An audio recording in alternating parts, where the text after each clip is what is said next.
இன்னைக்கு Sunday special எனக்கு பிடிச்ச இப்பி நூடுல்ஸ் தான் நான் பண்ணேன். எனக்கு மேகியை கம்பேர் பண்ணும்போது இப்பி நூடுல்ஸ் வந்து ரொம்ப ரொம்ப பிடிக்கும். இப்பி பிடிச்சவங்க ரெட் கலர் ஹாட்டும், மேகி பிடிச்சவங்க எல்லோ கலர் ஹாட்டும் மறக்காம கமெண்ட் பாக்ஸில் கமெண்ட் பண்ணிட்டு போங்க. நூடுல்ஸ்னாலே அன்ஹெல்த்தி தான். அதை கொஞ்சம் ஹெல்த்தியாக மாற்றுறதுக்காக வெஜிடபிள்ஸ்லாம் ஆட் பண்ணிக்கிட்டேன். நான் இன்றைக்கி ஆட் பண்ணிக்க வெஜிடபிள்ஸ்னால் கேரட், பீன்ஸு, கேபேஜ் இது 3 தான் ஆட் பண்ணேன். கேப்சிகம் அண்ட் பச்சை பட்டாணியும் ஆட் பண்ணலாம், டேஸ்ட்டு நல்லாயிருக்கும்.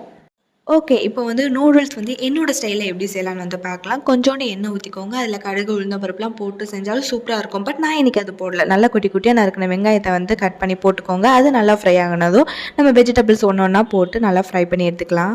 இப்பி மசாலாவையும் போட்டு நல்லா ஃப்ரை பண்ணிக்கோங்க. ஒரு பேக்கெட் இப்பிக்கு 1 டம்ளர் தண்ணி ஊற்றி நல்லா பாயில் பண்ணதும் இந்த இப்பி நூடுல்ஸையும் போட்டு நல்லா வெந்து எடுத்துக்கோங்க. கூடவே கொஞ்சோண்டு பெப்பர் போட்டு இறக்கணும். சூப்பரான நூடுல்ஸ் வந்து ரெடி ஆயிரும். நான் வந்து தட்டிலலாம் வச்சு சாப்பிட மாட்டேன். எதுக்கு வீணா ஒரு தட்டை வேஸ்ட் பண்ணிக்கிட்டு, ஏன்னா சட்டியில் மசாலா இருக்கும், அதுதான் டேஸ்ட்டு. யாரெல்லாம் இப்படி சாப்பிடுவீங்கன்னு மறக்காமல் கமெண்ட் பண்ணுங்கள்.